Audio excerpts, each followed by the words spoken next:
Hablar como en la radio. Un taller de enero, la escuela de la radio que se ve. Con los servicios técnicos de Miguel Colmenero Fernández y bajo la dirección de Néstor Raúl Osorio. Y con las voces de... Saludar a todos los oyentes. Les habla Diego Ruiz, joven y emprendedor, aspirante a estudiar comunicación este año, a seguir cumpliendo sueños. Soy Carmen San Cristóbal, actriz, y estoy encantada de acompañarles en esta nueva etapa que comienza hoy.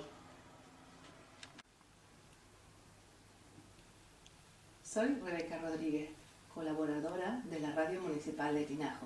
Mi voz se suma también a este programa.